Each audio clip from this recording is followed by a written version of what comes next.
around a half hour, about 12:30, we will open up telephone lines and also basically give those of you a chance in the live audience to pose any questions or comments to Dr. Clarke about his discussion today. That discussion, again, from the last chapter of a forthcoming book, which is now on pamphlet form, called Can African People Save Themselves? Let us welcome back Dr. John Henrik Clarke in the talking WLIB, New York.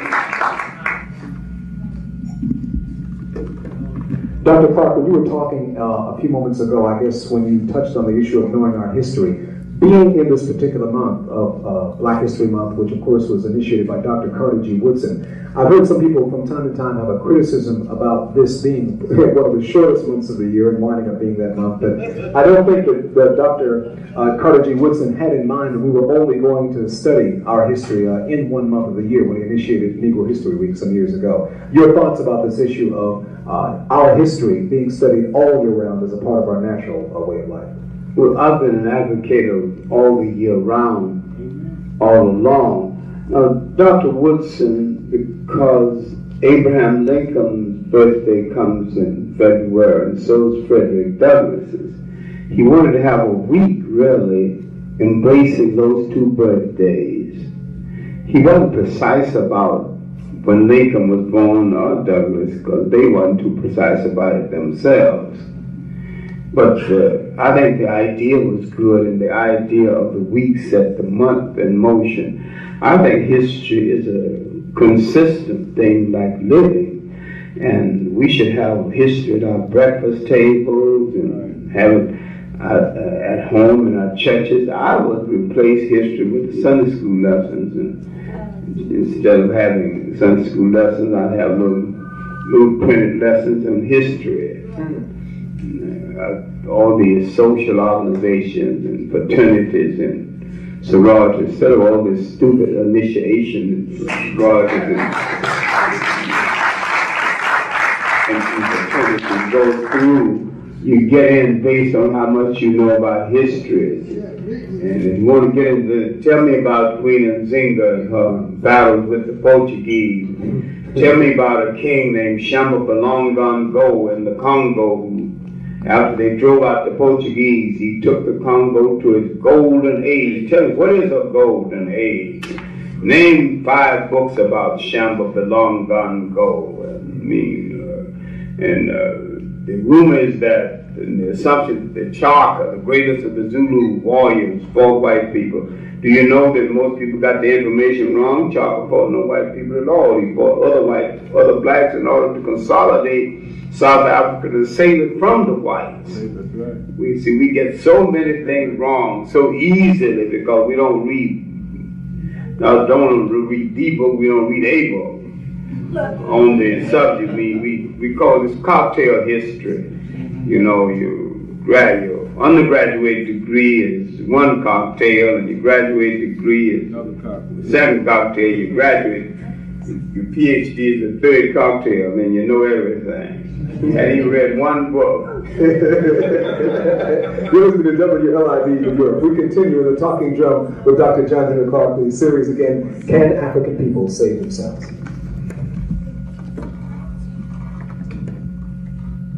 I think we're going to save ourselves. We've got to first understand ourselves. We must understand the African freedom explosion in the world, in the Caribbean, and in Africa.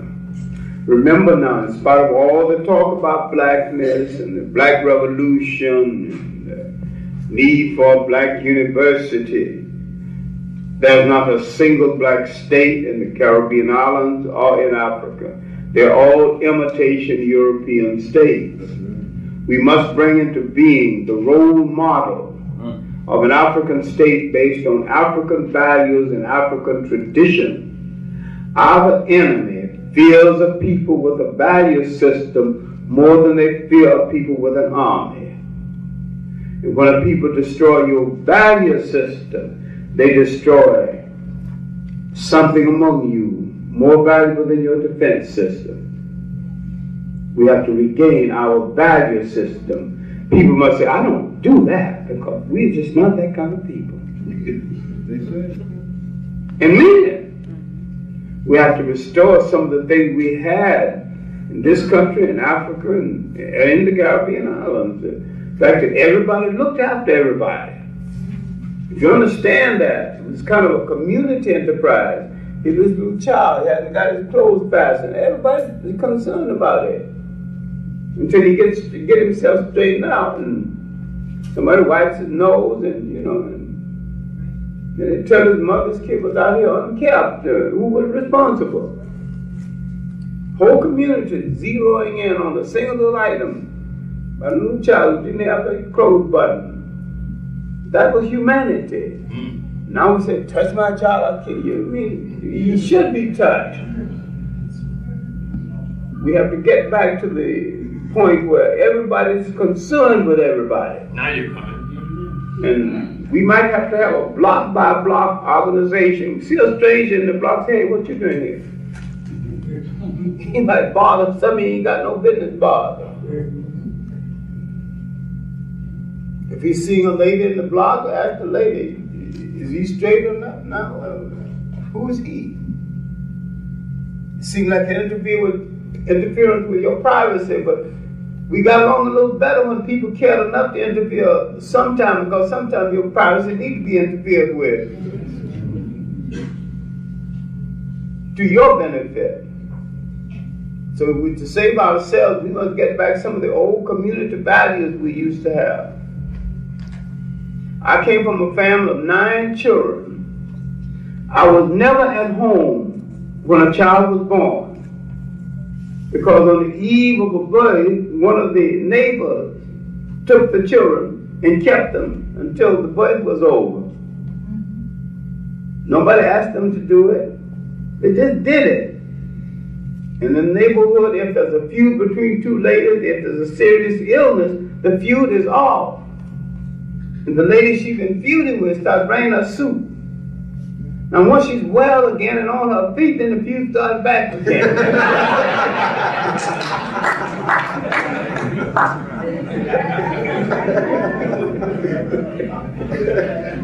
But nobody struck at you when you had serious difficulties. And when the community reprobate, the biggest drunk, liar, womanizing the community died, he got a decent funeral. We say, it's out of our hands now. Let God take care of it. That was part of our humanity. I noticed this when my stepmother died. As children, we said, she's not going to die anyway, she's going to evil away. Why did she evil away? Went down to the funeral, everybody singing her favorite song, that she cannot be replaced.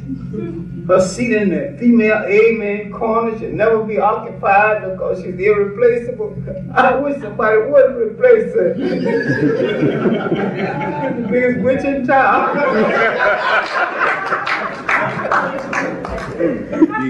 But she's dead now, so nobody's thinking about how hard she used to whip me.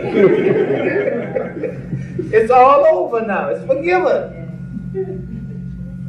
Then having studied African culture on the spot, and having studied the culture in New Orleans, the backwoods of Alabama, I know that we are beautiful people, and we've got a lot that we can use to save ourselves, but we've thrown so much away. We need to regain. There was no such thing as an invitation to a wedding. It was assumed that the community is invited. So the community came. It was assumed you're going to bake a cake. So you bake a cake, there was too much cake. But everybody had plenty of cake and some to take home. And nobody got hurt. And sometimes there's some confusion as to who's going to fix what. Then everybody fixed and it was too much, and so everybody took some home. But the bride and the groom didn't pay the money. My weddings cost thousands of dollars, and it cost nothing. That's for sure. That was our humanity. We have to get it back again. In this country, the Caribbean islands, Now, then we have to stop telling lies about each other, our respective development. The Caribbean islands, you had a majority. In Africa, you had a majority. There were certain things expected of them that they have not delivered. We in this country could not have delivered the state. No matter how wise we were, we could not have delivered the state against the odds that we have always had arrayed against us. We expected Africans who had enough number to gain control over the state apparatus. And that hasn't been done because too many people have been imitating the concept of government as laid down by their former colonial masters. We have to free ourselves from this period of imitation. We've had a generation of imitations. We have not looked back creatively. This is why we have not successfully looked forward. Had the members of the Civil Rights Movement looked back at that 19th century, that was 10 times more radical than they were. Sure. They could have built the 20th century. That's right. Yes. They didn't look back to their foundation. They couldn't build for the future because they didn't know the past. And ultimately they end up betraying each other. We have to look both ways, but we cannot ignore history. We cannot ignore that clock that we need to tell our time of day. And people who came before. We cannot ignore the fact in the 19th century we produced ministers 10 times more radical than Martin Luther King. Henry Clarke, Rangel Ward, these men around Douglas. And at the end of the century, Bishop Henry McNeil Turner. That's way back.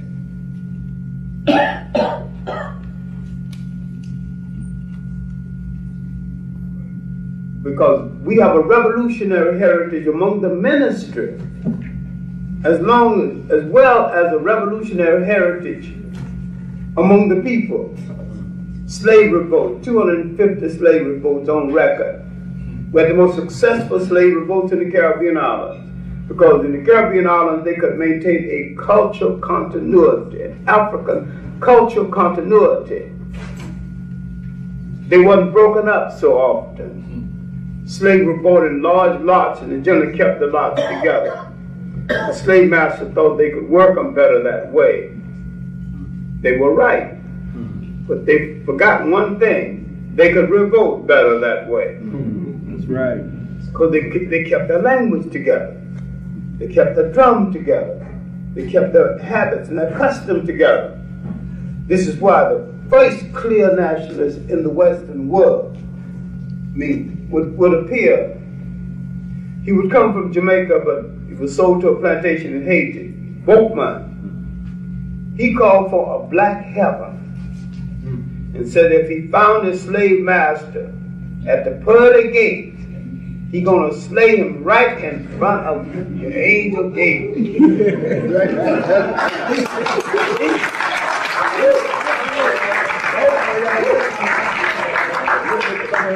So we talk about the Haitian Revolution. We give credit to Toussaint, Dessalines, and Christophe, as we should. But that revolution was set in motion by two slaves formerly from Jamaica, Macandel and Boatman. Right. And Jamaica fought longer and harder than Haiti and did not become free because the British could destabilize the revolt in between. And it takes 10, sometimes 20 years to mount the momentum for a revolt. Haiti's revolt unfolded over a 20-year period. And each time one leader fell, another one was right there to take his place. Beautiful. And it worked out that way. It had nothing to do with who was braver. Haiti was fighting that old silly, neurotic, fascist Napoleon.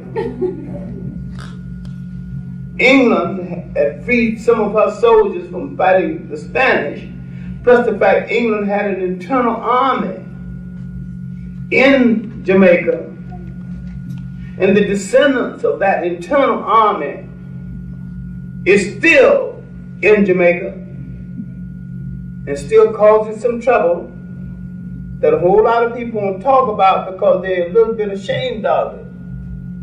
That is the Jamaican mulatto who had made up his mind where he belongs.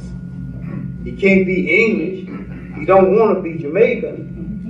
He's contemptuous of being African. And he stands in between. But these are some things we whisper about and dare not discuss openly. But in a true fight for our existence, we have to tell all the fractions and the halves and the almost whites, come in the house and stay, or go out and stay. We haven't got that nerve yet. We cannot fight a true revolution with people with split loyalty. See?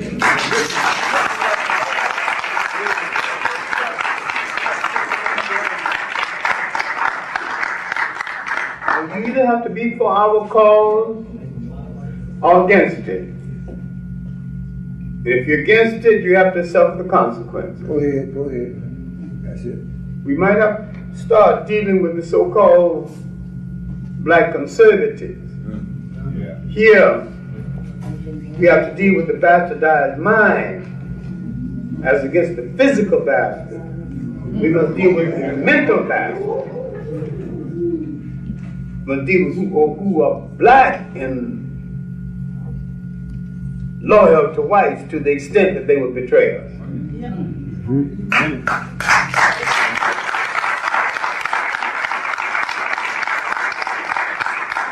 Dr. Clarke, could you, for a moment, take us into Brazil? It is an area in terms of South America that not many people really are clear about in terms of Palmares and Quilombo and that whole situation.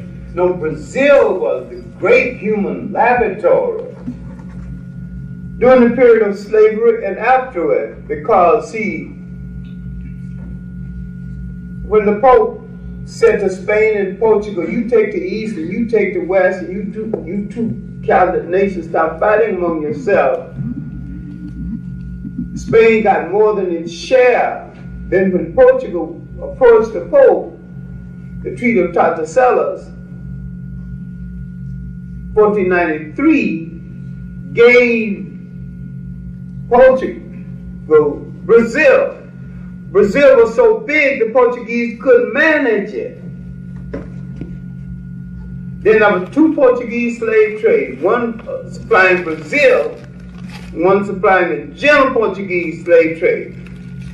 Brazil was so big, many Africans in Brazil bypassed the auction block and went straight to the forest and the hills. Were never slaves. See, and here they found two distinct African cities, Palmares and Bahia. Palmares lasted about 110 years. And another thing, the Portuguese scraped the human barrel. We took the poor Portuguese, the wretched of Portugal, the wretched of the whites. And when they got there and announced to these wretched people who hadn't been treated too well in Portugal,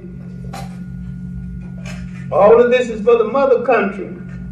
They said, the hell with the mother country, this is for me.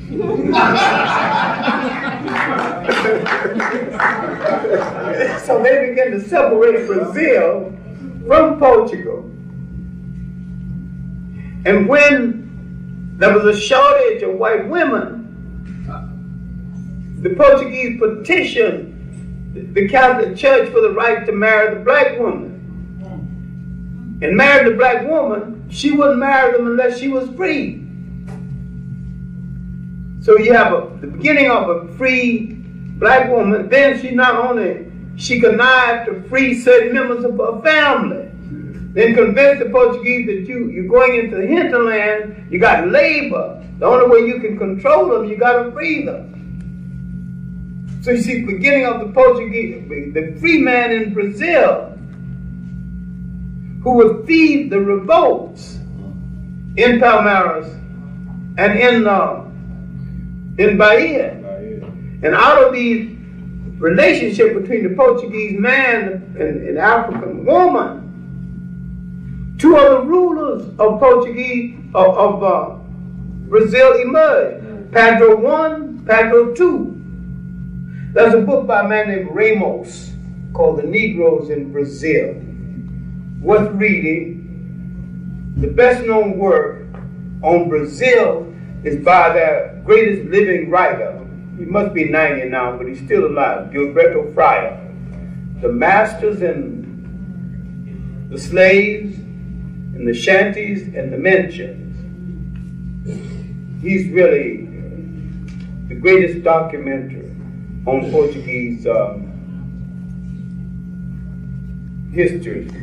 There's a work by Price, Richard Price, called Maroon Societies in the Americas, dealing with runaway slaves who formed secret armies, including in the United States. So it's assumed that Maroon societies existed only in Jamaica. They existed all over the Americas. They're best known for their existence in Jamaica. But Brazil, one of the largest countries, a country with a majority black population, but they managed to convince the black population that they have no problem. And that is their problem. Being convinced that they have no problem. No one has explained why they're on the bottom. If they have no problem, well, everybody else got more than they've got. But they're stirring now. They've got people in the Senate now, and one of them is a personal friend of mine, a great artist, Do Nascimento, Abdus Do Nascimento. And I think he's doing some great things. He's a good writer.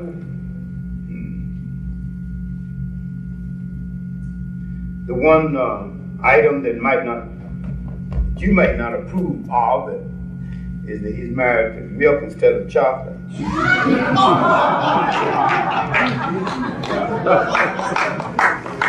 We'll let that one go for a moment. Dr. Henrik Clarke is live at the world famous Colonial at the January. We will break for a moment. We'll come back with the conclusion of Dr. Clarke's talk and also the chance for you to talk with him directly at our center stage microphone and of course on our telephone line too. When we come up at the GBE at the Apollo on Top Radio of the 90 WLIB.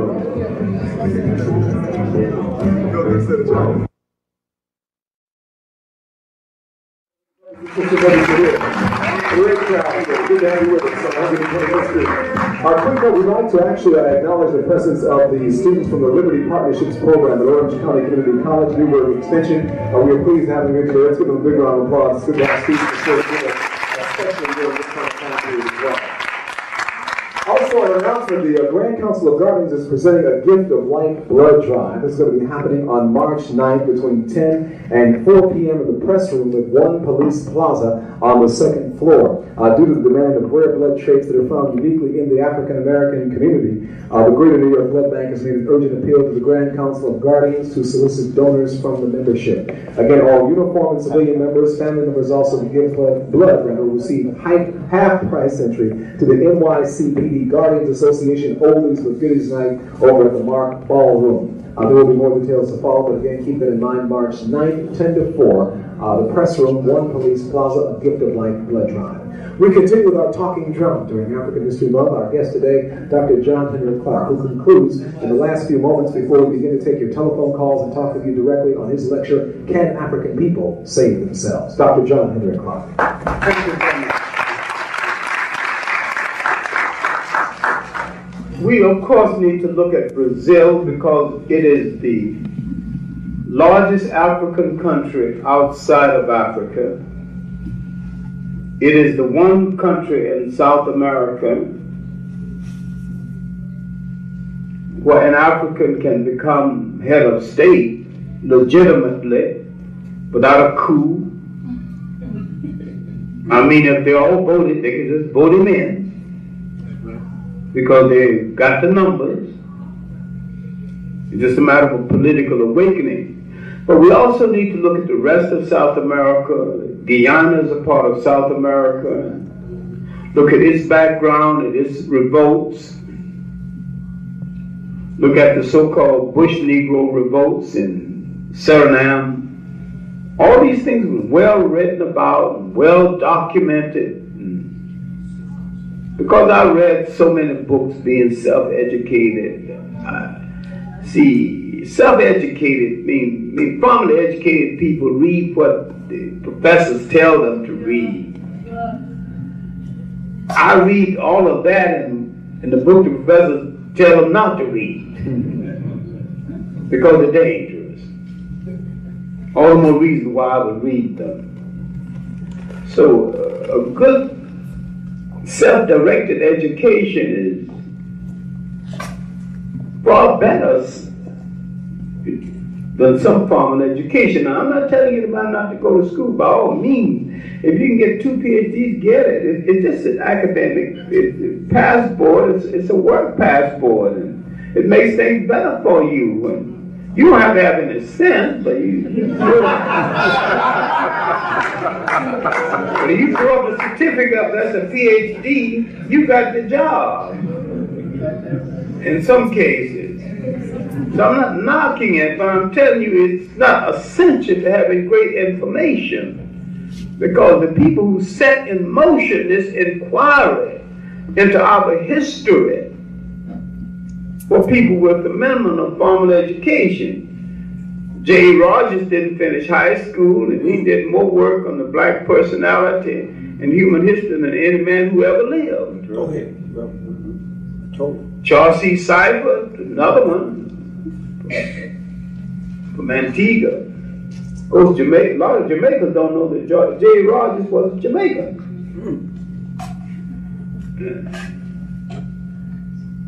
Seifert, who did a lot of work that didn't get published, including extensive work on the African contribution to the brotherhood of man. A lot of Caribbean scholars and South American scholars have done excellent work. We need to study. We need to study Walter Rodney's How Europe Underdeveloped Africa. And his PhD thesis, Slavery on the Upper Guinea Coast. We need to look at Raphael Powell, another forgotten Jamaica. His work on the human side of a people in their right name, because he was the first person to repudiate and debunk this word Negro. To show that it had no meaning what we are concerned. We need to read Richard Moore, a new book on him by his daughter, his son-in-law, Richard Moore, Harlem Militant. We need to read his little work, The Name Negro, Its Origin and Evil Use. Well, we can put down some of these papers that slander and insult us, along to read some of the things that will make us feel a sense of pride in ourselves.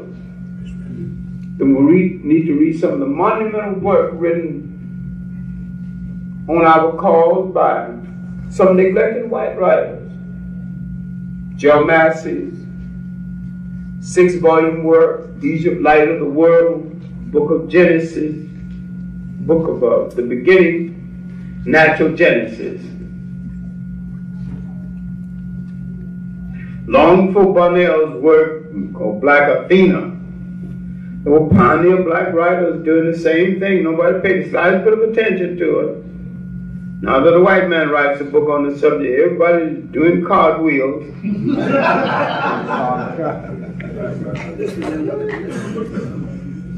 He takes a lot of his information from Dr. Ben. You read his work, but you don't read Dr. Ben, who he took the work from. If you think I'm scolding you, you're right. That's good, you need to be scolded. You really need to read our writers, read all good writers. But start with our writers. They have to eat too, they pay rent. Tom Edison don't make no exceptions. He's a writer. I'm going to let him use his rights free of charge. No such thing. But take a little time and pay a little attention to what I'm doing. And all this talk about Malcolm X, and if you forgive the modesty, I did a halfway decent anthology 20 years ago that now has been reissued. The situation hadn't been changed. I didn't feel called on to change a word of it, because what I said then is still true. Would appreciate it if you read that. I got an old beat up brownstone, but I still pay mortgages and water. Would appreciate your patronage. Dr. Clarke, what's the schedule for the book that you mentioned, which is coming out again? Well, he said May or June. It's the African World Press.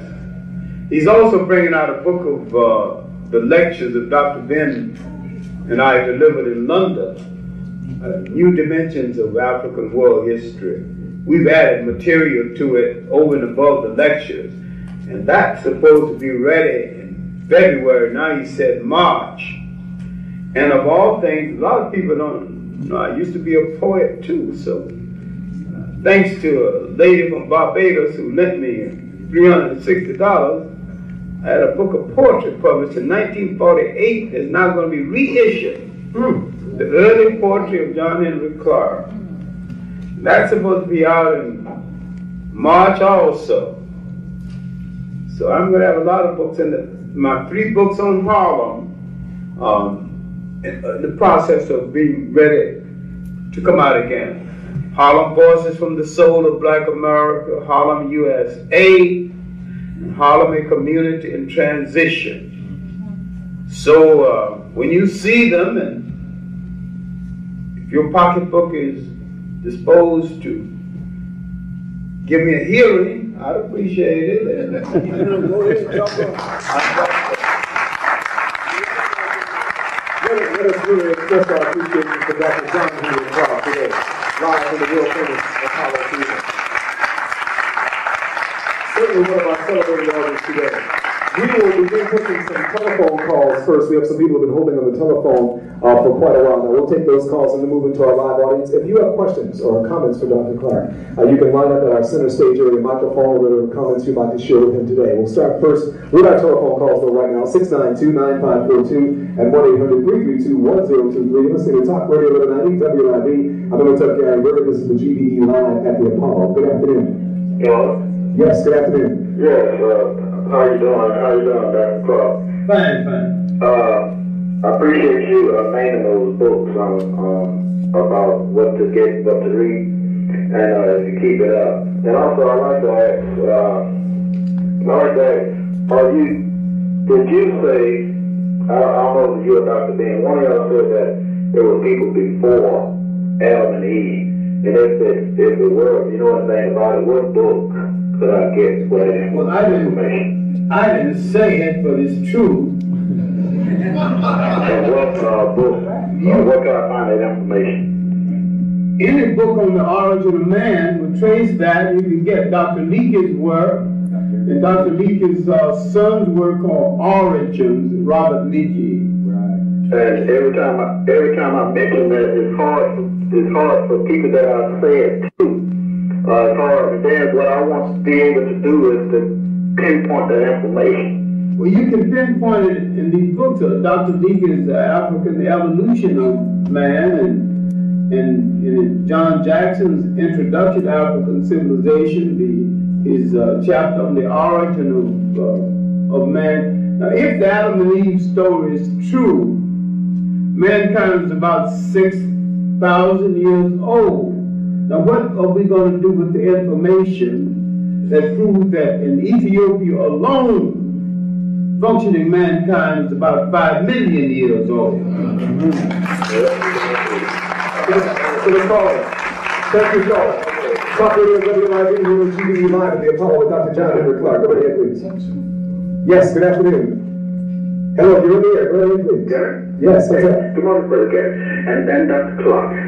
There's one thing that I very rarely, if ever hear, again, I hear historians talk about, and that is the amount, the numbers of estimated Africans being eliminated from the planet, and the amount of Europeans that have been killed among themselves.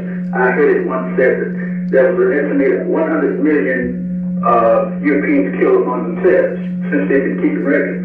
And an estimated 300 million of us. I'd like Dr. Clarke, to speak to that. And one other thing, what we would do when the Europeans en masse invade Africa for the natural mineral resources, and what are we to do? And what is our people in the Western world going to do about loyalty then? And where would their loyalty lie then? You're speaking from a military perspective. That's right. I understand. All right. Thank you. Dr. Clarke? Now, there have been several Holocausts in the world, and remember, no one has a monopoly on the word Holocaust. The Holocaust of the slave trade, if we're going to believe Dr. Du Bois's work, the suppression of the African slave trade to the United States, his estimation is from 60 to 100 million. There have been new estimations since then, using more scientific data, especially by young Nigerian historian Nkora, and he said that it could have been 200 million. And he's gone through the ship's logs and how many was taken out and how many was delivered. So his estimation is close to right. Between World War I and World War II, close to 2 million Europeans were killed at the hands of Europeans. Now, since colonialism, after so-called slavery, I maintain that slavery is still with us. That it was transformed but not eliminated. In the Congo alone, they must have killed 25 million or more, and that at least 50 million Africans died in the colonial system, not including those who died from starvation and deprivation. I maintain that Europe's impact on the world has been an act of protracted murder, and it still is. Thank you for the call. The second question, of course, goes with the issue of European invasion of Africa. We better go and call it part 2 or something, Dr. Clarke, but he's posing what happens in the modern age if we ultimately see a military invasion of the sort occurring right now in Iraq and Kuwait, occurring in Africa at this time. What happens to the loyalties of African Americans here? I anticipate before they give up the great mineral wealth of Africa, especially Southern Africa, they will invade Africa using black troops. And I maintain that some of these black troops will be reluctant and some of them will kill Africans. And I say that this is an internal tragedy within our community. We better start dealing with it. We better start dealing with soon. Who is loyal to who? Because if this country turns on an African in Africa, we should not let him ever walk the earth in peace. Amen to that.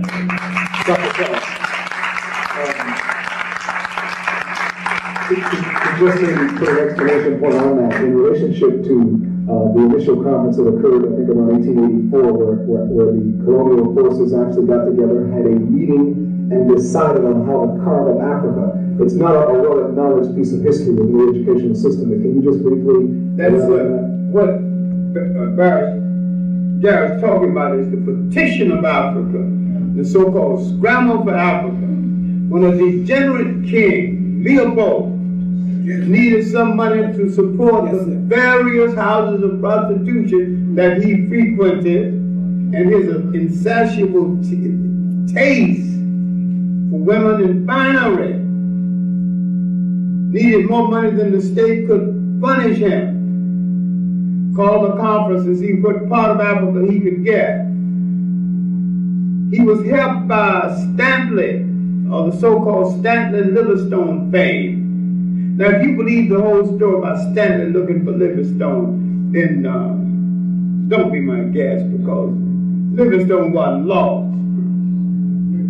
And when Stanley found Livingstone stole told Stanley to get lost. He went up in that Africa and hooked up with some lush and flush African lady. He was happy. He found a black paradise.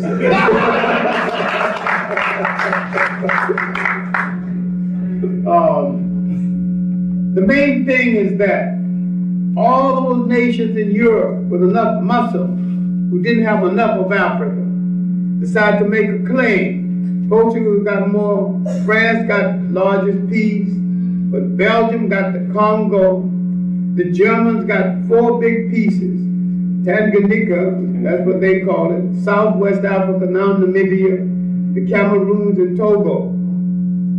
Well, they literally split up Africa to themselves, and they had no part of Africa was left free. Liberia has always been an American colony and still is. Ethiopia was so under persuasion of the West that you could not successfully call Ethiopia independent at that time.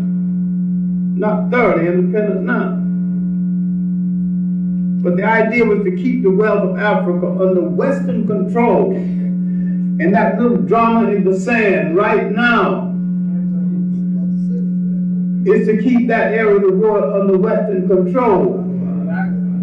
And the confusion is that the people of that area, because of their oil and their riches, got associate membership in the white club. They think they're full members in the club. And they were slave traders too. For 1,000 years before the Europeans came and started their slave trade. The Arab slave trade lasted 1,000 years.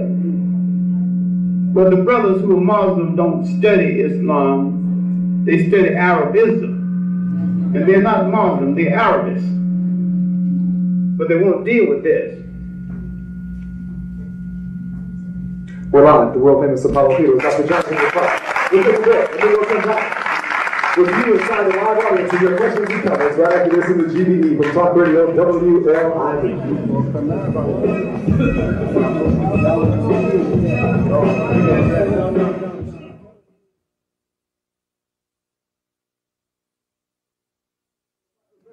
Let's welcome back inside the GBE Live, the world famous Apollo Theater. And let's talk Radio NYC WLIB. Hey, moving into your telephone calls just a few moments away. Of course, giving some final opportunities for our guests in the live audience to talk directly with Dr. Clarke today as well. Greetings, brother. Your question or comment to Dr. Clarke? I have a question. I'd like just a clarification. Now, from what I've heard, I'm trying to understand the best way for us to move forward as a people is to adopt some of the habits and the traditional interactions as a people. And based on that answer, I just have one other question. So am I understanding you correctly, Dr. Clarke? We go back to some of the traditional things that held us together before our life was interfered with by foreigners. I'm not necessarily saying get another religion, because we had very good spirituality before the coming of foreigners. Okay, now based on that answer, now obviously the state that we are in today, something at some point along our history had to have gone, drastically wrong. So we obviously can't adopt that whole concept and bring it back today, but what will we have to change so we will not see ourselves in a situation that we are internationally? What major thing do you think we have to adjust? We have to face the world as a unified African people and stop breaking ourselves up in little segments, Black Americans, North Carolinians, Trinidadians, Jamaicans.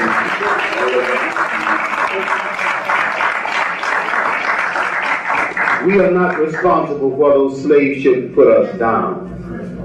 Because the slave ships didn't bring in the Jamaicans, didn't bring in the Trinidadians, didn't bring in the Black Americans, didn't bring in the high yellows or low yellows. It brought African people. We have to learn how to be an African people again. We have to learn how to communicate with the people in Africa again. And the Africans, especially the European educated Africans or the missionary educated Africans, have to start being African again, and not an imitation of Europe created by missionaries. And that would bring us to the greatness that we once held. that will introduce again the possibility. We cannot reconstitute any society in total, but we can reclaim the spirit of it. I just want to move from that point. One other brief question. Now, do we have enough time? Because, I mean, the bombs that we have in existence, will man destroy himself before we regain that? And that's my last question. Take the time. Stop making excuses. Thank you, brother. Everybody, we're live in Apollo. Yeah, Brother John Henrik Clarke. I respect your work and respect your mind, you know. I just want to say a few questions. You know, I feel that black people shouldn't be afraid of death because they syndicated death all over the world. Everybody can die. They syndicated funeral parlors, graveyards. Anybody can die. But our point is that we don't want to fail to realize that we don't want to tell the truth about the crook. The crook is the truth about the crook. The European was the crook. I mean, you know, I told them before the other day, the crook do not wear sneakers.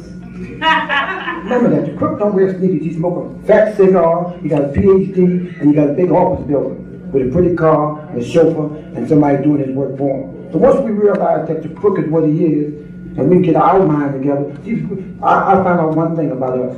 When a person starts lecturing to people, first thing you got to be done, you got to ask people that want to be free in the mind to stand up, that want to be free in the mind. Forget your body. First you got to free that mind, because everything comes through that mind. Once you free that mind, and then there's no problem about the brothers in Barbados, the brothers in New York, the brothers in South Carolina. The word won't spread, because everybody want to free that mind. Let me jump in. Dr. Clarke, a response to that one? Well, I have no problem with looking at people who use power to take more than their share as crooks.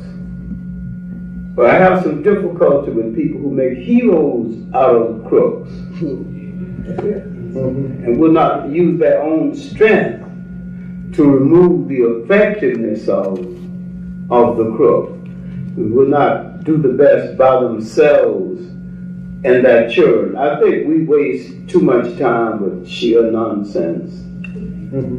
Time that could be more productive. We waste enough energy on the dance floor to build 10 cities. Let's go right there. I want to move on. Right ahead. Your question or comment for Dr. Clarke. Very quickly, please. Tell us when. I have said that a Chinese can have a PhD, but if you know anything about Chinese history or culture or language, he would not be considered educated.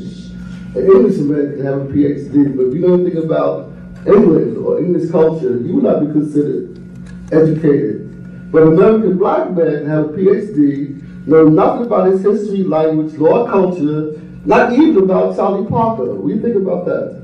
Well, that's true, because we're the only people who can be educated with no knowledge about ourselves. In fact, many times we are educated in order to escape from ourselves.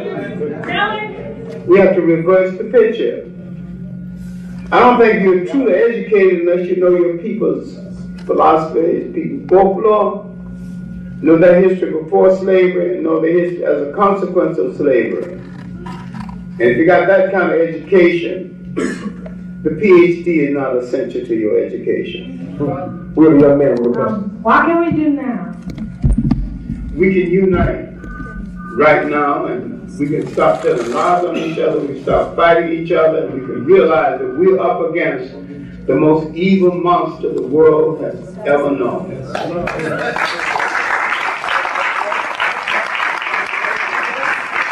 Brothers and sisters, we're in our final few seconds. We have a telephone call standing by. We'll take that before we wrap up. Go ahead and please share the of Dr. John Henrik Clarke. Yes, good afternoon, Brother Gary. Good afternoon. And good afternoon to my hero. Dr. Clarke, I want you to join me in a prayer, and I don't usually pray. I want you to pray with me that Israel bomb Mecca and therefore bring everybody together in the final war so Africa can have its freedom. I want you to comment. Isn't that a beautiful thing? Pray with me. Well, brother, this is a historical thing that I think let's stay out of it. If it happens, let's not accept any responsibility for it at all. Dr. Clarke, you shared something with me. You shared something with me years ago, and I'd like you to comment on this. There was something you were talking about history, and on certain dimensions of history, you have to be careful looking for the good guy and the bad guy. Yeah, because Hollywood has trained us to look for the good guy and the bad guy. And there are human dramas in the world, especially the war in the East right now, where there's nothing but bad guys. There ain't no good guys in it on no side. When we think it's the good guys upon the slave trader, I would not be surprised if as much as now Russia has joined the whites, joined the Americans. I said this to Henrik Clarke a few weeks, almost a few years ago, and he went off. He was so livid with rage. I said, I would not be surprised to eventually see the Jews and the Arabs join in an alliance against the blacks. Then when he calmed down, I said that great historians do the same thing as great lawyers. They cite precedents. After the Africans and the Jews lost Spain, some Jews went to Holland, joined the Dutch East India Company, became administrators of the slave trade. Many of the Arabs went back to Africa and reinforced the Arab slave trade. That's my precedent. It has already happened. Dr. John Henrik Clarke, let us thank him for joining us. We're talking yesterday with the world-famous Apollo Theater. Brothers and sisters, don't forget to join us tomorrow. Dr. Betty Shabazz will be with us as we pay tribute to Hajj Malik Shabazz, Malcolm X. Thanks for joining us. Life is the ultimate truth. Once you learn to experience it, you'll be able to experience it. It's the best teacher. I'm going to tell you, don't forget, this afternoon, special guest, Miss Willis Yvonne Sidney from the stage play Let Me Live. Actor Robert Jason from the Office of Public Affairs, Resources and Administration, and Deputy Commissioner Martin Franco in a continued effort to stop the violence. And also the representatives from the group of East End Advisory Council, so stay tuned. It's about time to show spotlight, but what's hot? Women I know, definitely.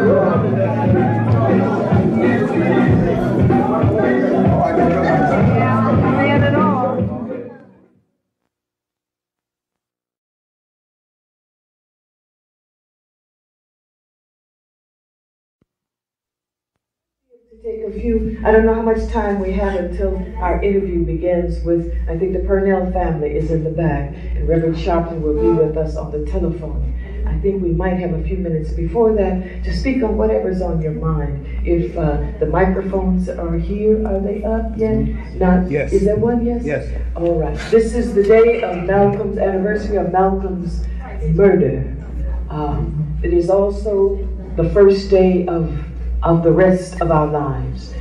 Anything you would like to speak of my African family, please come right up. Good morning, Sister Ray. Good morning. I'd like to say to Malcolm a poem that I wrote. He was so beautiful and so much more than just black. The sun was not reflected in his blackness. His skin was somewhat fair. White ancestry whispered through his features and fought for recognition in his hair. And yet, he was so beautiful and so much more than just black. Thank you. That's a great point. Our blackness is a difficult part of us. I mean, it has to do with our spirit, but we are more than just that. We are much more than that. And that is, I'm glad, that's a bit of creativity, and she put it onto someone who has brought us guidance and inspiration. I remember not the first time, but when I first heard of Malcolm, I was kind of scared what he was saying. I really was. I said, I was in show business. I said, But in that fear, there was something else, because he caught me. You know, he made me stop and think. And the more I listened, the more I said, the more he made me slow down and listen and begin to think. And whenever I'd see him on television, it was a passion, you know. At that time, we had our people speaking so much truth. We pushed lies out. You know, we upset this system. just by speaking truth. Can you imagine? And then when they wanted us to change, they sort of seduced us into giving us jobs, giving us things, now you have it, now cool out, relax. And as I said, we started to relax. Relaxed our minds, we relaxed our hair, we relaxed everything. Okay? We relaxed so much we just went backwards. You know? Then suddenly in the 80s we were saying, what happened? What happened? You cannot relax. Justice and truth does not just come easily. It's something you have to constantly work at, because it is something that a lot of people grow fat when there is no justice. A lot of people grow rich when there is no justice, on injustice. And we, as the oldest people who created value systems, have to hold those value systems, because that is what will keep us alive. You see what's happening with all these great folk around the world, destroying the world. Good morning, Brother Man. Good morning, Emil. How are you? Fine. Good morning, fine. This morning I was walking down the street, and I looked at the headlines of the Post, which I don't read, and it was very disturbing. They had that the GIs, they were in fear of dying. They had one over there. And that really disturbed me very much, you know. And I have a cousin over there, and really, it's very sad. And I think that we should come out today at 3 o'clock and support the, the GIs. The state office coming today at 3 o'clock in a rally. Support the GIs? Yes, not the war. Not the war. No. And that's a paradox in a way. Yes. We support their coming home. Right, that's correct. We support their stopping this war. Right. Thank you and for that. And I understand that feeling, that sorrow that you have. Because the best of our men will be dead over there. Our best of the men, like the educated ones. Yeah. And it's a shame, really. It is. But we have to create an alternate. See, all of those brothers ran into the service because they had thought that they had no place else to go. Right. And where are our institutions which give them guidance? It hurts me walking down the street, see all the young brothers, standing on the street. It does. If we were organized, we would have some place where they could go. They would want to go. They're being trained and giving something to the community. That should inspire us to creativity. Well, I think churches should get more involved. The churches should get more involved in having our young brothers and sisters out there, you know. Yes. It should. Right. What can you do today to help? I've been around today and informing people to come out, the young people to come to our today, yes. That's good. But we have to start some kind of organization. Structure is what we need. Structure. Thank you very much for that, brother. Thank you. Any other comments? I know things are on your mind sitting here, sitting back. Good morning. Good morning, Brother Ozzy. I wanted to say something, I heard the brother just now make the reference of getting out there. Yes. It's so funny that we allow other ethnic groups to do things to us, and we're so crisis oriented. It shouldn't be that we have to get on a microphone. I was so proud and honored when I seen the Haitians, just one phone call, and they blocked that street up, across the bridge. All we have to do the same thing. If Charleston calls us, Wisconsin calls us, let's get out there. I think the next call should be March 18th or 19th. I'll know by Monday. Albany, New York, because as you just mentioned, there's no place where I used to go. The governor has cut out every single thing for the black community. And we should get up there at least just to show our presence, let them know that we as blacks know what he's trying to do.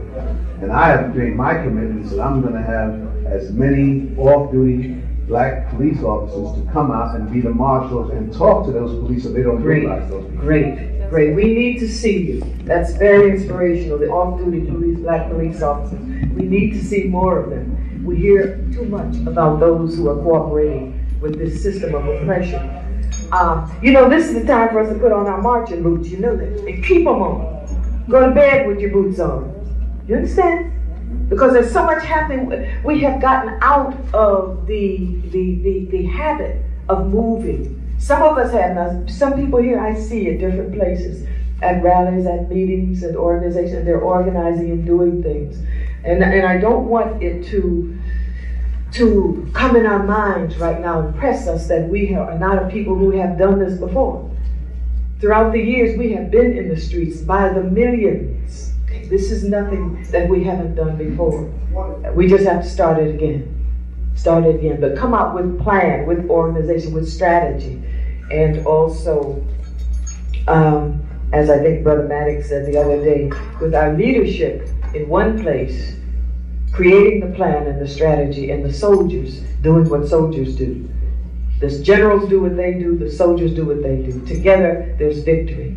And we must begin to organize some more in that way. If you'd like to call in this morning, we would like to hear your thoughts also. The numbers here are 692-95426, 692-9542, or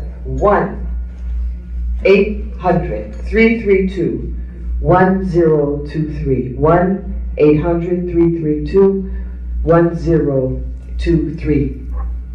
These are times when we need to love each other like never before. You know, if you love somebody, you take action. You know, love your people. Do we love our people really? It's hard after everything that's happened to us for us to really get out there and really put that into action. But this is what we have to do. It's action time, people. Action time. Organize, strategize, and action time. Correct action. Just as they had in the old virtues. Brother Malcolm taught us a lot. Who here? I think everybody is old enough to have seen Malcolm. Let me see. Did you all meet Malcolm? Did you all see Malcolm? Let me see the hands. Did you? Where did you? Come up, brother, to the microphone. Tell us when you saw him. Would you like to come to the microphone, brother man? No. Sister, would you like to come and tell us about when you saw Malcolm? Anyone here? Yes, brother. Come right on up. It's important. When you first saw Malcolm, that feeling that you got, that he gave you.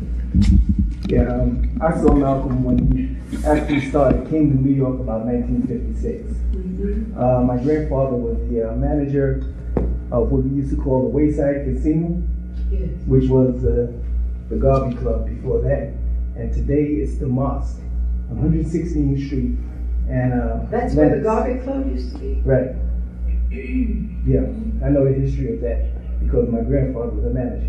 Also, I saw Malcolm many times when I'd shop on 125th Street in front of the Hotel Teresa.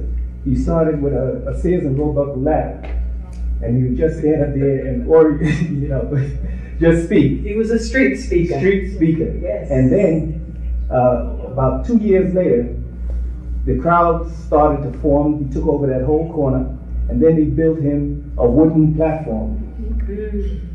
See? And on that wooden platform, as we all know, Dr. Ben used to sit there in the back and just listen to Malcolm. Dr. Ben did? Dr. Ben did. You can see that on some old films of Malcolm speaking. You can see. I know, I see Farrakhan sitting back there. And Dr. Ben also. Mm-hmm. Right. And I saw him in those days. We used to shop at, buy our shirts at A.J. Lester's. Stores of that nature, because I'm a Harlem native myself. And that's good to know. That a lot of people here are not born in Harlem, so they don't know that particular history. Right. And when you saw him, what was your response to it? Well, you stand there and you listen. First, originally people would just walk by, and then one or two people would stand, then 3 or 4. And that attracts a crowd. Mm-hmm. If you go outside right now, just look up in the sky. Other people will look up in the sky also to find out what are you looking at. Well, looking at Malcolm was like looking up in the sky. It was. It made you look up. Yeah. It made you grow. And I grew up on 118th Street between Madison and Park Avenues. And what happened was, when we didn't know exactly when Malcolm would be on the corner.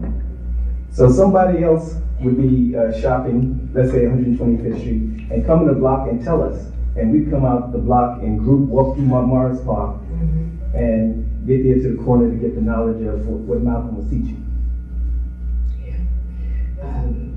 The man was phenomenal. They used to describe him as the most dangerous man in America when he was coming on television. And then the white announcer would sit there sort of quaking. Malcolm would sit there very composed, just destroy. all of the lives, all of the bits. He was a tremendous man. I never met him in person. I never saw him in person. I only saw him on television. Right. But I felt him, and I was moved by what he said and taught by what his spirit. It's nothing like having a strong man. Thank you very much for saying that. Right. He came, one other thing. He came to New York City in 1956, and he needed some office space, and it was rented to him at the Wayside Casino. And then now the rest is history because the Muslims took over that building as of today. And that building is a historical building in Harlem. Check it out. Thank you. Thank you very much for that Harlem history. There is nothing, and I'm saying this as a woman, there's nothing like being in the presence of a man who knows who he is, and you get the feeling that if something happened, I'm not one of those people, one of the women who falls out, oh, say, really not. But that feeling that you know that this man is there, he would stand up for you, or he would protect you. That's a fantastic feeling. And women, African women, needed to feel that more. So brother men out there, think about that. When they're in trouble, if they call, be there. That will change this world. That will give the women much more power, much more strength. And you too. So have that in your mind. We're going to take a break in a minute, and when we come back, we're going to, Reverend Al Sharpton will join us by telephone, along with the Philip Purnell family, live here at the Apollo Theater. They will come and be seated here, and the brother will be on telephone. Reverend Sharpton, I think, is on the line right now, so we're going to go directly to him. Good morning, Hotep, Reverend Sharpton. Hotep. Hello? Yes, Brother Sharpton, we're here. Good morning. Good morning. African man. Yes, ma'am. How are you, African woman? I'm fine. It's good to talk with you as usual. Good to talk to you. The Purnell family, I believe, is here in the back of the theater. They're going to be joining us in a minute? Okay. Reverend Sharpton, please tell us what's on your mind. What is happening? Well, I'm here in San Francisco, California, because today at Berkeley, both of the Omegas and the Alphas, both black sororities, have brought us in to deal with the Persian Gulf situation. And for the first time, they're going to march together through the streets to deal with this question of how our people are being used as gun fodder in the Persian Gulf. We will be announcing here at Berkeley, as Dr. King and others did in the 60s, that we are giving the president a deadline to bring the troops home, or we will begin mass civil disobedience in 10 cities around the country. And we want people back home to know that we're going to be dealing with this. New York, of course, will be one of them. We're also going to be telling people to not use the yellow ribbons, but we're going to start wearing black ribbons all over this country to stand up for the amount of Africans that are being used in the Persian Gulf. So that's the first thing on my mind. Secondly, we'll be coming home on Saturday because Sunday night there will be a huge rally in Englewood, New Jersey to deal with the Purnell case. We must not leave our work unfinished. The murderer of Philip Purnell, Officer Spath, goes to court next Tuesday. And many of us marched and were dealing with the case, but sometimes we start and stop. We cannot stop. So we want everyone to meet the Purnell family. We got all of the leadership of New Jersey will be there to speak, and Mr. Purnell and others can give the details on where, but I'll be coming back in to join them Sunday night, so we're ready to deal with the murderer of Philip Purnell there in Bergen County, New Jersey on Sunday night. It is foolish to me for our people to be fighting people that have done nothing to us, and then people that shoot our children in the back. We can't show up and fight them, but we can pack our bags and go miles around the world to fight for our masters and can't even fight for our children. You're on point as usual, Reverend Sharpton. We will be speaking with the Purnell family here, but it's interesting to me you said the Alpha and Omega. Yeah, this is the first time. Together. Yeah, both times, both groups have come together for the first time, and it is shaking up a lot of the so-called white leftists out here who've been meeting and talking with us because we told them our position is different than theirs. We are not just for peace in some peripheral way. We want our children home because there's nothing in this war that has to do with African people. These oil companies are racist. They trade with South Africa. They exploit us in the United States. So it's time for us to stop this. If they want to have a war, have it without us, but bring our children home. And if white folks want to have a war, they can have a war. But we have nothing to do with it, and we're going to hang black ribbons all over America to symbolize that. The rich get rich and the poor get poor. Yes, ma'am. Yes, Reverend Sharpton, thank you so much. The Colonial family is here, and we're going to speak with them. And we need to see you soon. I'll be here Sunday to be at Inglewood. I hope everyone comes out and support the Colonial. Thank you. All right. We're going to take a break for news. We'll be back in just a minute. Buenos dias. Oh, it's always good to hear you.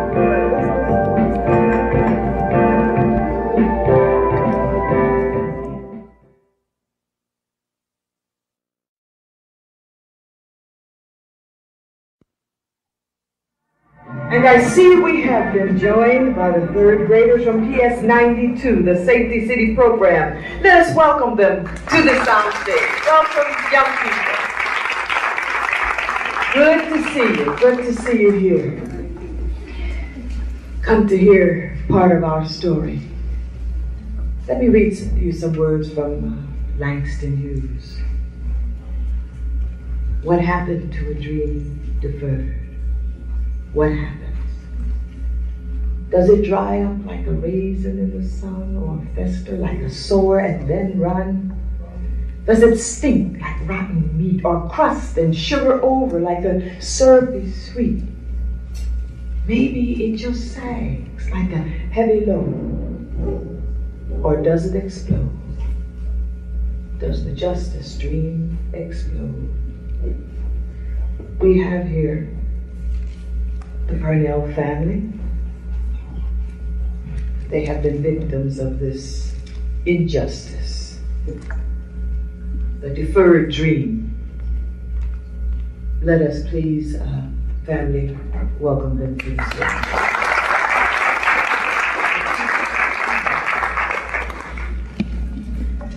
We have Thelma Purnell. Good morning, sister. Good morning. The father, Philip Purnell Sr. Good morning. Morning. And we have the daughter, Natasha Purnell. Good morning, sister. And with them is Mr. William Alston David L. of the African Council. Good morning, all of you. Welcome here. Reverend Sharpton spoke of an event that's going to be taking place in New Jersey. And if you could tell us about that, and tell us also, how are you doing? We know this has to be a terrible strain on you over this long period of time.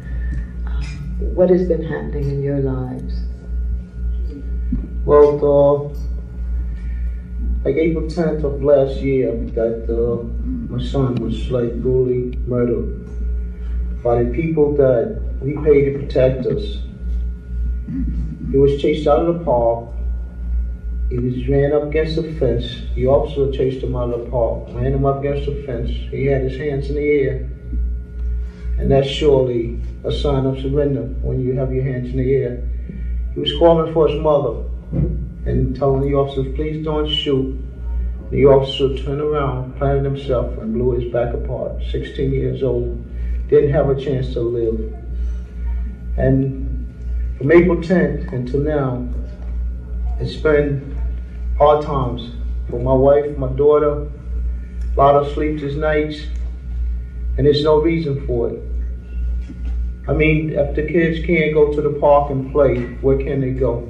And this is a terrible thing. And this rain is on our people of color. And I just walk a lot, I just cry, because I see on the highways that our brothers and sisters being spread eagle on the highways for no reason at all. And you ask the officer, like, why did you stop me? He says, you crossed the line, or your lights was out, or like, and then he'll bluntly tell you, like, you know, where you going? You're going the wrong way. You know, it's what it is a harassment on our people of color, and this has got to stop. 400 years ago, they brought us over here in the hull of a slave ship with yokes and chains, and I hurt for that. But we folks say we free. We're still not free. Our people of color, we still in just as much slavery when they brought us over here in the hull of the slave ship. It's up to our people that we gotta unite, we gotta get together, and we gotta put an end to this nonsense. Speak with one voice. That was very, very, very moving what you said, brother. Mrs. Parnell, being the mother of the dead youth. Well, being the mother, I go over and over the day before this happened. If I could have did something, or if I could have went down Teaneck Road, or if I could just turn back some of that time, but it's impossible. I know God don't make mistakes, so there's a reason for this. And it's not that because my son was slain, it's to put no inflection on the black young youth. It's because the way that this cop killed him, I'm sure that God put him in a line to stop these police from hurting and harassing our young teenager. And it's up to these parents to listen to the young teenager, because the way this world is now, they don't know which way to go, and if they can't turn to their parents, who are they going to turn to? Because many, many times, I was open for my son to talk to, but all the time, you can't get next to their heart. You don't know sometimes where the mind and heart is, but you have to take time to listen to these young kids out here, because believe me, they have a lot to say, and I understand that. I really do. And they might be gone to the next moment. I suppose these deaths, these murders, we have to be jarred into action. And so his life was not taken in vain. We must make it right. We must use that to give us courage and direction to get up and move. And stand up and speak as a people. When people hear you respect yourself, then they begin to respect you. And this is what we must do. And we thank this young brother for being that, if you will, sacrifice. Now, Natasha, you're his younger sister. How did this affect you? And you and your friends, how do they respond to this? What, my friends? You and your friends. Would you come just a little closer to the microphone? I think back on all of the times when I used to talk to him and like play around with him, and the memories is with me, and I can't, and then I think to myself that I can't play with him or talk to him anymore, or hang with him, or anything like that. And it's a hurting feeling. And we have a room at home that we put all my brother's stuff in, and all his pictures. And sometimes I just go in the room and just close the door and just look at his pictures and just sit and just cry. Yeah. I can understand that. Mr. William Austin from the African Council, your group came together around this issue? Yes, Philip and I have been friends for 20 years or so. Excuse me, you're going to have to turn the mic around to you. Yes, that's right. I live across the street from the family, and being raised under the Honorable Elijah Muhammad and Malcolm and a lot of brothers, and Minister Farrakhan, we as a black people, when things happen to our family, we have a tendency to, avoid the issue by not coming out and supporting each other until it happened to one of us. Well, it hit home when it hit Philip, because my son is 21. And when I sent him off to school, he was having the same problem. So we called for him and told him to come back home. When this death occurred, it was just like it was my son. And that's the way it should feel to every black Afro-American in this country. Because It's a matter of time, and the African American man in America is an endangered species. Why did they have to shoot Philip in the back? These are the questions we ask. And until black people as a whole stand up and say, never again, because the Holocaust was nothing compared to the blacks that died here in America. And this country is our country. We have more rights than anyone because we put the time in. And until we stand up as a whole and say, we are one voice, one people, and never again, and they will back off. That's all we have to do. But all the different organizations around this country must come together, the NACP, the Rainbow Coalition, and join hands with Brother Reverend Al Sharpton, because truly he's a good brother. Because when the African Council was in the stages, they came to us and said, brothers, we support you, and we led 30-some marches on Teaneck. We led a march 77 miles to Trenton, and we're not going to back off. We're not fair. We're people. We are not going to back off by no means, because like Malcolm said, the price of freedom is death. If we're not willing to sacrifice, then we're not ready to be free. That's right. What kind of life do you live if you're on your knees all the time? It is about family. Family. If we could only begin to come together in love with one another. When one of us is hurt, we are all hurt. We must stop that. The only way some people understand is that, yes, Malcolm said you have to speak in their language. If we have to first come together with that love that binds us and then speak with a strong voice. We are going to take a break for the news. We'll be back in just a minute with the prayer of the family. In New York. Good morning. It's 10 o'clock right now. We have 38 degrees outside. I'm Carl Ferguson.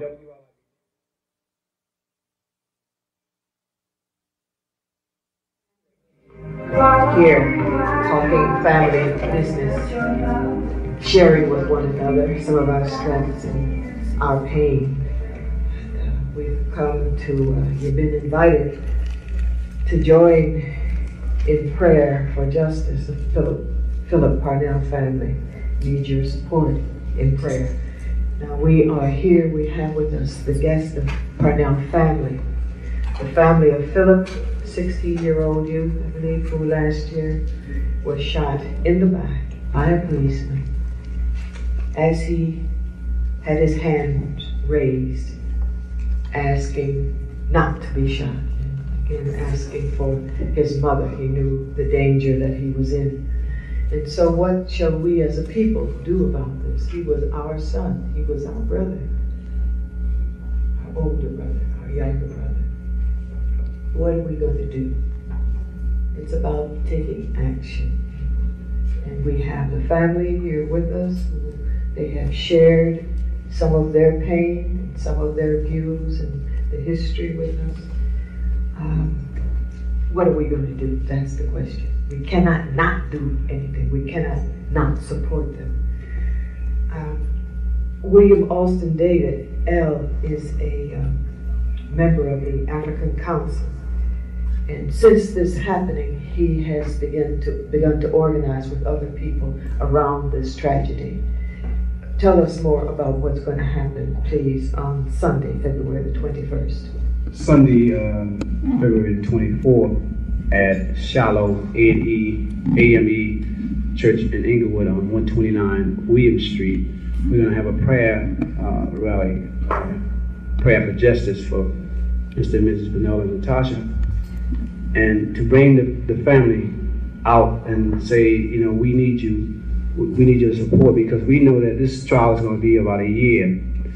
And right now, Gary Spaff, the PVA, and other associations are taking care of this officer.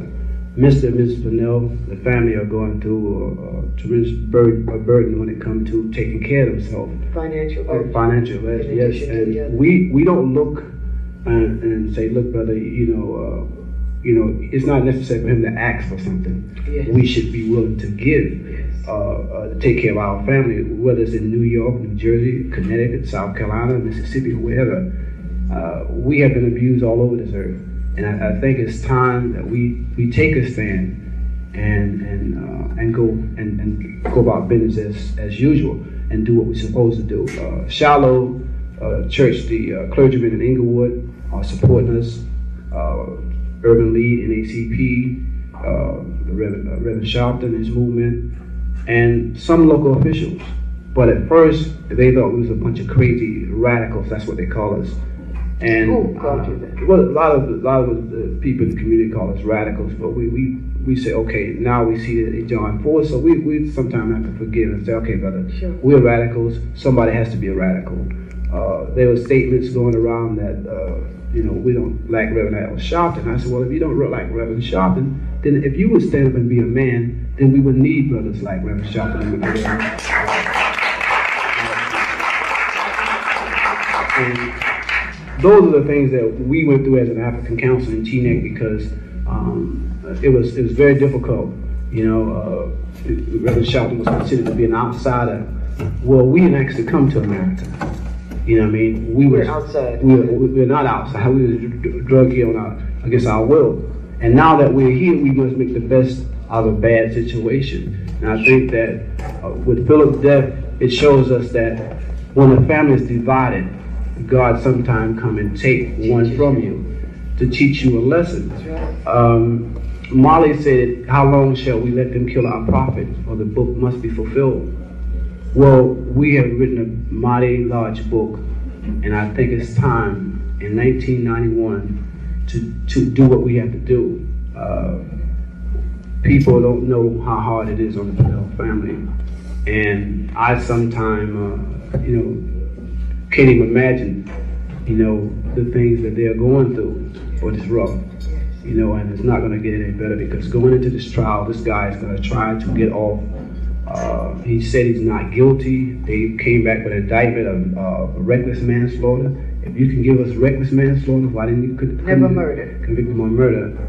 The Mary Mitchell, the Eleanor Bumpers, the Michael Stewart. There's cases. And not only that, there's a lot of things that we are doing to ourselves that we first must respect ourselves.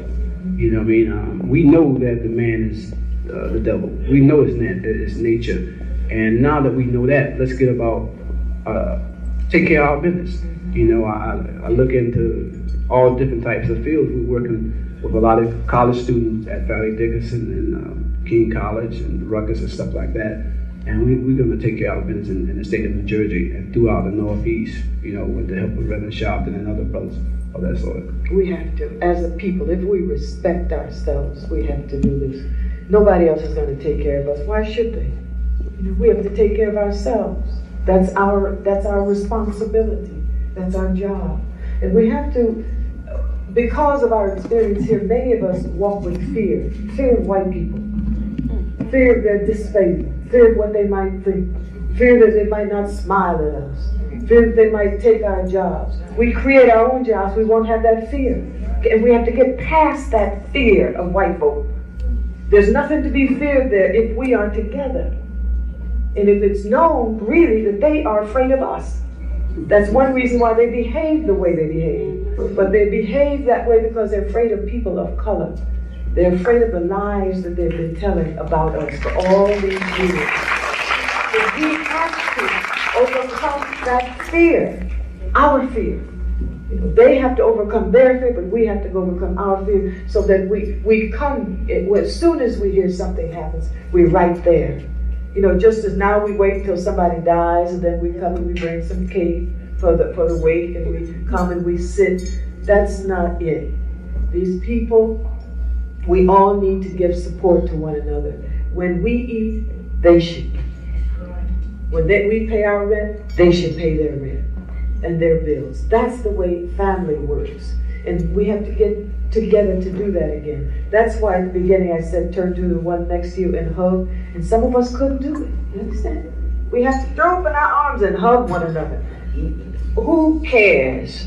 There was a statement some years ago, I think that Ossie Davis wrote it in one of his plays, that it's fun being black when nobody's watching, or something of that sort. It has to be fun, don't care who's watching, More fun when they watch. So this family needs our support. It's we who need our support, and it's going to happen on Sunday at the Shiloh AME Zion Church, 129th and William Street in Englewood, New Jersey. The time is 8 o'clock. Let us go. Let us put something aside, whatever we're going to do, and be there, to be with our family on Sunday. And there's a thing that we have now, sometimes we hear about praying. People say we got to pray. And people say, we've done enough praying. Let us get away. We need some action. Prayer is action. You see, we don't understand what prayer really is because it's been made something else over here. During the Middle Ages and other times, as soon as Europeans found out what was happening in Africa, they formed things called monasteries. You've heard of those monasteries? Where these supposedly religious people go and they pray all day. All day. And there are many of them all throughout Europe and South America. What do you think they pray? They didn't pray until they learned it from us. Why do you think they're doing it? Because they know the power of the word. They know the power that it inspires you to action. And that there are other things that happen when you pray. And when we pray in song, go back to the civil rights movement. You see people, what are they singing about? Singing in word is power. Those people faced down the devil when they were singing. You understand? Look at his eyes on the prize. Remember those times? That wasn't long ago. When we faced down those people who were beating us with sticks, and we got a measure of success out of it. Now we have to continue with that success, but we cannot put down that power. When you get together and you begin to pray, you create movement, and you inspire one another to go out, and you can go through anything. And so when the brother said, come and pray with us, go and pray, because you're creating power when you do that, and singing together, and saying words and saying your thoughts together. That's why I'm always saying we must tell our story, because there's power in telling your story. So be there on Sunday with our family here to help give them that power and help give you power, and then to move, help you to think of new ideas, new approaches, because we can't go along the way we've been going along all this time, doing the same thing, because they learned it. From the 60s, they learned what we could do a little bit, and they checkmated us. Being African spirit, we have to go back into our creativity and come up with something else. We've always done it. Let's do it again now, because this is the one more river we have to cross until we get home, until we get where we are supposed to be as a people. And we do it through family, through values, through principles. And this tragedy is giving us an opportunity to grow to where we're supposed to be, to stand up. Look at yourself in the mirror when you go home, brothers and sisters. I want you to see a new face when you get there. I want you to see power when you get there, and love in your people. And I want you to see that African manhood and that African womanhood that is there, and family. And then with that, nothing can stop us. Nothing can stop us from helping this family and preventing this from happening again. When people see that African spirit, all they can do is drop back. It causes confusion, because you have the power. We have that power. Let us do it. Brother Man, you have something else to tell us. What I like to say, the place is, again, 129 William Street is at Shiloh AME Zion Church in Englewood, New Jersey. The telephone number is area code 201-568-5560 or area code 201-569-6905. If you need information or direction to get there, I think there might be a bus. We talked to Rev about having a bus here at the Power coming over to Jersey if you need transportation. But it's very simple. If you want to go to the GW Bridge, you can take the 178 bus and get right up on William Street and walk right down the block. It runs right there from the GW Bridge. Find it, people. Find it. Okay. It's necessary that we do that and support this family, because, like I say, we know that this is not the end. The police department in this city, throughout New York, they feel like Mary Mitchell was going to do them some harm, and we can't see that. You know, we're not going to let that happen. And black men, I say to you, we know why we were put in a situation with no jobs, unemployment, and no choice but to go to a war that's not ours. Like Reverend Sharpton said before, we're not going to benefit. We can't burn oil in the summer. We're not going to burn oil. We don't own oil companies, but yet and still we can control football, baseball, and basketball, but we do not have black management who control the athletes that play for white establishment. We can close America down tomorrow if we decided to. But are we going to stand up and do that? Yes, it's just also like to tell the people like what happened, that my son was no doubt murdered. The bullet ricocheted off his 5th rib. His lungs exploded. It went up off the 5th rib and cut the main artery in his heart. So he was no doubt dead on the spot. And this man said he didn't do nothing wrong. This was cold-blooded murder. It took us 2 grand juries, 10 months of hardship, and this just started. On Tuesday, the 26th, we're going back to court once again. But this perpetrator, that he's no doubt that in his mind he knows that he's a murderer, but the system won't even let him say it. And this is a system that our young people got to come up through. I go by the courthouses, you see the lady up there, the scales of justice. You notice there's a tip on it. It means just us, and the people of color don't apply to that. I just want to say I need your support. We're going back to court on Tuesday the 26th, once again, to try to put this perpetrator where he should be. The last time that we went, when he was arraigned like 2 months ago, they had him in and out of there like in 2 minutes. If it had been us, we wouldn't have been going out, we would have been going in. Yeah. They sneaked him out of there in a van. They take him back home, and like 20 minutes later, he's got 2 kids of his own.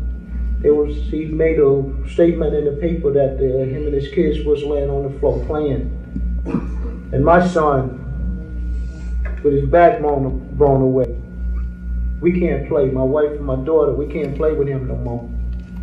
So, to make this statement, what I'm trying to say, that all people of color, we got to protect our own. We got to get together and we got to protect our own, because there's no justice in this white man system for our people of color. And they shall have no peace. Let us thank our family for coming and sharing with us this tragic story, their pain and their inspiration. Because their being here has inspired us. I've seen tears in your eyes, and they've certainly been in mine. It's because we do love them. It's because they are our family. So let us thank them and be there on Sunday, the 24th, Englewood, New Jersey, Shiloh AME Zion Church at 8 p.m. Put all else aside and be with your family. And bring support, because that's what they need. You know, when we're in trouble, sometimes they fire us from our jobs. Then all kinds of expenses come. We're going to take a break, and we will be back in just a moment. Let us thank our family.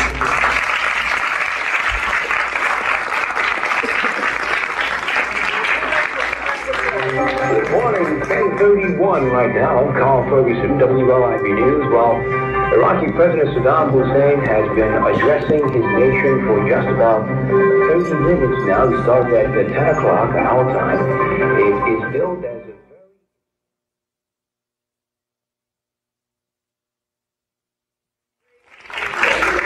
We want to, I misidentified some young people here a little earlier, and I want to correct that. We want to welcome the students from PS 123 and PS 154 here with us this afternoon.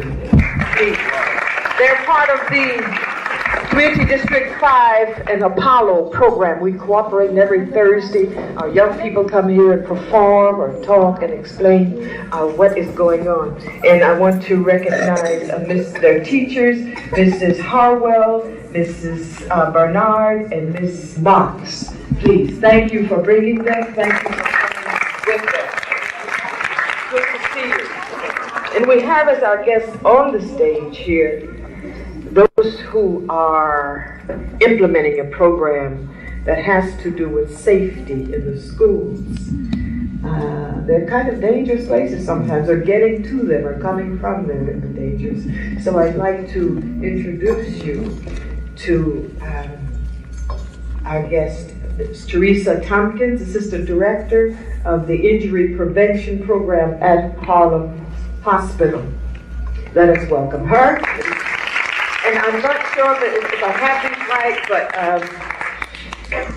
Sheriff R. Whitaker, A. Thompson, that's the brother, that's you? Ronald Whitaker. Ronald Whitaker. Ronald Whitaker.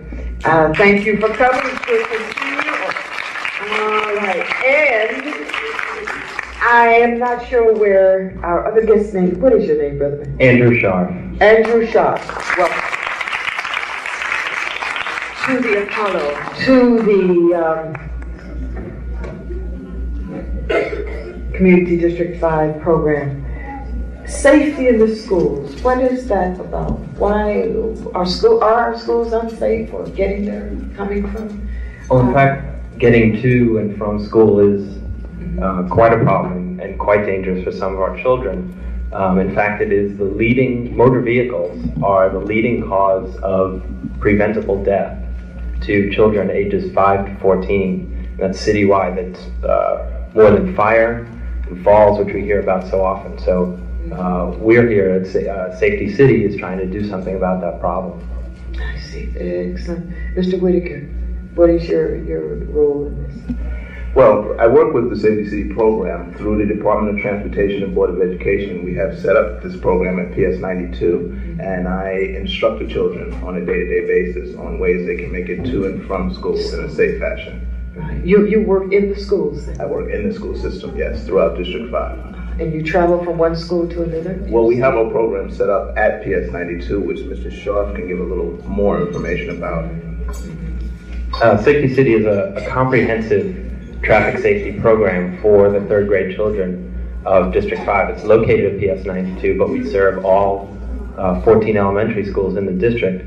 And our mission is to get children to be responsible for their own safety, to make choices which protect their own safety. And we do that in a hands-on education way. They come to Safety City. We have an indoor learning center where they participate in activities with Mr. Whitaker. And then they go outside where we've set up a simulated street. It's protected. It's been built on the play yard of PS 92. And it's a simulated street where a team of instructors, local police officers, traffic agents from the Department of Transportation, and crossing guards who volunteer their time, teach the children and instruct them how they can make safer choices when they're getting around the city, riding in cars, driving their bicycles, or to protect their own safety if they're faced with an adult who has been drinking and then decides to drive.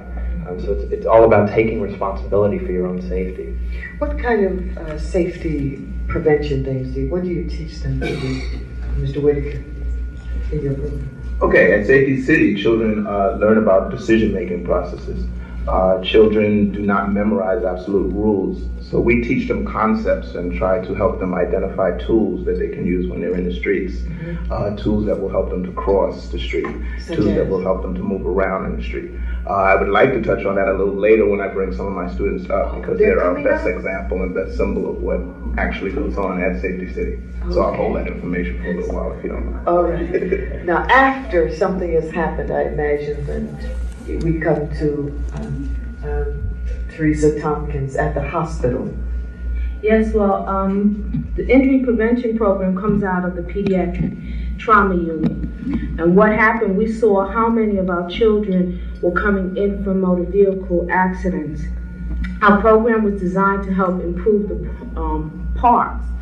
But we found that the children were being hit because the parks wasn't good. We started fixing up the parks, but then you had to reteach children to come into the parks and not into playing into the streets. So we got together with the DOT because they were looking for a site to put Safety City. And we worked with them with our injury data. and with theirs to develop this, and then we will now do evaluations. Each time a child is hit by a car, we have a questionnaire. We ask them if they've been to Safety City, you know, so that we can see whether children going to Safety City are still getting hit by cars, and so far we have not had a child who's been to Safety City come in that was hit by a car. So the program is working. We see it as working. Okay. Who participates in the Safety City program? It's just young people, just elementary school? Correct. The students are third graders because they fall into the highest risk category, and yet they're developmentally most ready to learn about decision making, and they're also out there on the streets. They are crossing and at times moving around the streets by themselves. So they are the ones who participate in the program. What are some of the concepts that you teach them that guide the Safety City curriculum? Well, as I mentioned before, our main concept is taking responsibility for yourself, that every child has decisions to make which impact his or her safety, so that when children come to Safety City, we ask them, is that the safer choice? You have a decision to make. I know the children here have heard those phrases over and over again. And in order to get the children to make a safer choice, we try and design activities which build up their confidence in their decision-making power and build up their self-esteem in their decision-making power. And that self-esteem building and confidence building has impact in other health areas as well. Nutrition, for example, choosing healthier foods, choosing a safer way to school is all about protecting yourself and loving yourself enough to want to live a long and healthy life. So that's what we're striving for, and that's what guides our activities. In addition, we urge children to take responsibility and help others, to share their safety information with parents, with their schoolmates, and we have some audio tape that we'll play a little later of follow-up activities that the children have done with their schools. And finally, we try and teach about environmental awareness, opening your senses to the world, opening your eyes and your ears, because when you open yourself up to those signals, then you can make safer choices and be healthy. Just before we go to our break, are parents involved in this? Yes, they are. As I said before, we give information to the children that they can share with their parents, and we're working on activities which will involve the parents, bring them to Safety City, working with the PS92 Parents Association. Okay. We're going to take a break. This is Camille Yarrow sitting in for Imhotep Gary Bird. We'll be back right after this break. Take up the time in every man's life. You're gonna do wrong.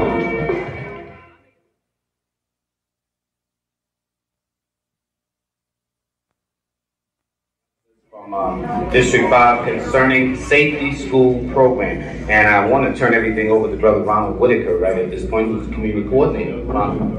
At Safety City, students learn about safety as decision-making processes. Children do not memorize absolute rules. Rather, they identify tools and gain knowledge and skills which help them to be safer if they choose to use them. They learn to evaluate situations and choose a course of action, ideally the safer course of action. Every behavior has its consequence. The more accurate the children's information is, the more power they have to adapt their behavior and to achieve the results they want. At Safety City, the philosophy is think before you act. Students will develop their ability to make safer decisions and avoid undesirable consequences by gaining knowledge about their environment and about themselves. The sights and sounds of the city provide a wealth of information. When children open their senses, seeing, hearing, touching, and smelling, they become safety sensitive. This is one of our main objectives at Safety City. Today I'm honored to have a few of my past students with us. I have Ms. Carrie Thompson, Karan Nixon, Michael Bumpers, and Crystal Randolph today with me. They're from PS 123 and PS 154. And it's my belief that these children can show us even more valid information about what the program actually does by talking with them about what we've learned and what we've shared at Safety City. First question I'd like to pose it to Mr. Michael Bumpers, and I'd like to say to him, what do you always have to make before you cross the street? What do you always decision. Always make a decision. That's excellent. And Crystal, let me ask you, what type of decision do you want to make before you cross the street? A safer decision. You want to make a safer decision. Okay, that helps us out a lot. We mentioned something about safety tools. Can you tell me something about safety tools, Carrie? Your eyes, your ears, your mouth, and your hands. These are all safety tools that the children use every day to cross the street. Sometimes they don't think about the fact that they use them, but once they've attended Safety City, they become to understand and realize the importance of using these safety tools. Are there other safety tools that we use when we're in the streets, things that are already there in the street that help us? Can you tell me some of those, Karan? Crosswalks, islands, traffic signals, and Okay, thanks a lot, Karan. Those are some of the things that are already in the street, and we have as street furniture at our location at PS 92. We have created a street environment which includes all those wonderful things the children have just mentioned. And it's wonderful for me because it's been 6 months since I've been with these children, and they still seem to remember all the concepts and the ideas that we try to get across to them. One of the most important parts of our program is the follow-up to the activities that we do in the classroom. We have the children for 2 visits, and a very important part of the program is the follow-up. The teachers are asked to do follow-up activities with the children. This morning we have a tape of one of the follow-up activities that was done by a class from PS 123. They created a song in reference to traffic safety, and I'd like you to take a quick second to listen to the song that was created by Ms. Barnard's class at PS 123. Okay, let's hear it. We skip on our way to school, he said. We never like to be late. Whenever we reach a traffic light, we know the signal's away. The green light is over, the left is up, the yellow light in between. We look to the left and look to the right, look left and cross at the green. Yeah, we walk in and into the stoplight to make the traffic go right. The very first traffic light was made by a black man. Daddy walking into the traffic light. We took on our way to school each day. We never like to be late. Whenever we reach a traffic light, we know the signal's away. The green light is over, the light is up, a yellow light in between. We look to the left and look to the right, look left and cross at the green. You know, Ronald, children got their own rhythm, don't they?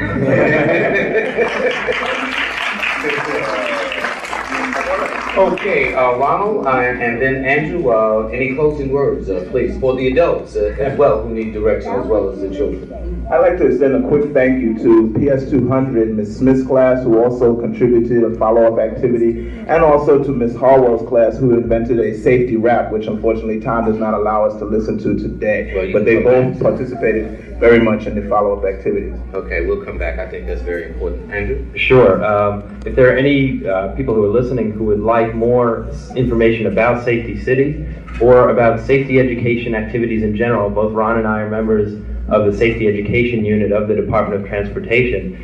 You can get more information. We have a wealth of services available for free, and you can tap into that by calling 212-566-1890. Repeat that again, Andrew? Sure, 212-566-1890. And we'll be happy to help you. Or you can write to us. It's New York City Department of Transportation, Safety Education, 51 Chambers Street, room 1404, New York, New York, 10007. Okay, repeat the address one more time. Sure. So we can get that. 51 Chambers Street, room 1404, New York, New York, 10007. Okay, Ronald Whitaker, thank you. Andrew Shaw, I hope I'm pronouncing your last name correctly. Thank you. And to the young brothers and sisters, thank you very much. Okay. After this break, we'll be back with Numbers in You, and I have my very special guest, Brother Stephen Omar.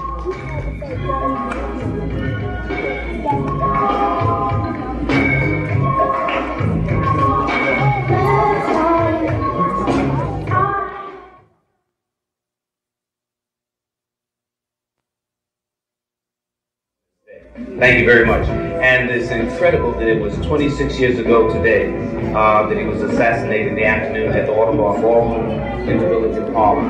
Okay. You know, they always like to ask, where were you when President Kennedy was assassinated?